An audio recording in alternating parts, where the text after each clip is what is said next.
নমস্কার, আমি প্রতিমা পিবিকে রান্নাঘর থেকে সবাইকে স্বাগত। আজ আমি তোমাদের করে দেখাবো সুস্বাদু পেঁপে আলু ও নোনা ইলিশ মাছ দিয়ে পেঁপের ঝোল। দেখো বন্ধুরা, এখানে আমি পেঁপের খোসা ছাড়িয়ে রেখেছি। এখানে আমি আলুর খোসাগুলোকেও ছাড়িয়ে রেখেছি আর নিয়ে নিয়েছি 6টা আলু। আমি কিন্তু কিছু কাঁচা বড়ি ভেঙে রেখেছি ফোড়নে দেওয়ার জন্য, আর কিছু গোটা বড়িও ভেজে রেখেছি। আর নিয়ে নিয়েছি 7-8টা চিড়ে রাখা লঙ্কা। এবার আমি পেঁপে আলুগুলোকে কেটে নিয়েছি। পেঁপেগুলোকে একটু বড় সাইজের রেখেছি। আর এখানে নিয়ে নিয়েছি 6 পিস নোনা ইলিশ। মাছগুলোতে আমি নুন মাখাবো না, কারণ এটা নোনা ইলিশ, শুধু হলুদ মাখিয়ে নেব। কড়াইতে তেল দিয়েছিলাম, তেলটা গরম হয়ে গেছে। এবার মাছগুলোকে ভাজার জন্য দিয়ে দেব।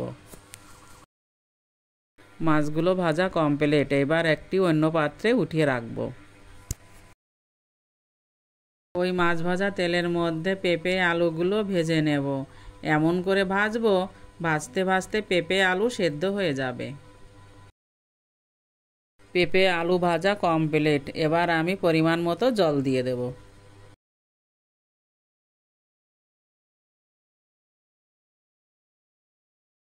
এবার দিয়ে দেব স্বাদ মতো নুন ও হলুদ। জলটা একটু ফুটে গেছে। এবার দিয়ে দেব সেই চিড়ে রাখা কাঁচা লঙ্কা। এবার দিয়ে দেব কাশ্মীরি লাল মির্চি।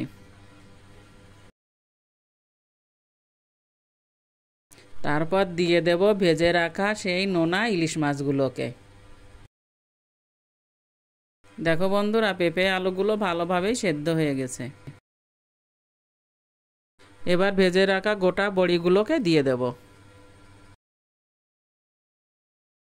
এবার এটাকে অন্য পাত্রে ঢেলে নেব।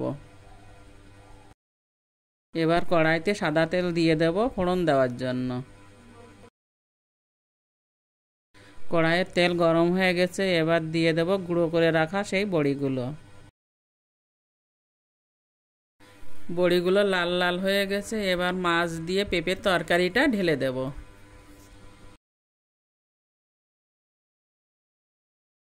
এটা আমি 3-4 মিনিট পর্যন্ত একটু ফুটিয়ে নেব। হয়ে গেছে আমার পেঁপে আলুর ঝোল। এবার একটা অন্য পাত্রে ঢেলে নেব।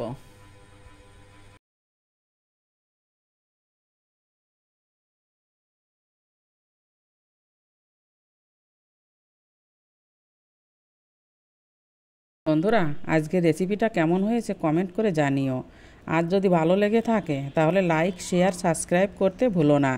আর বন্ধুদের সাথে একটু শেয়ার করে দিও।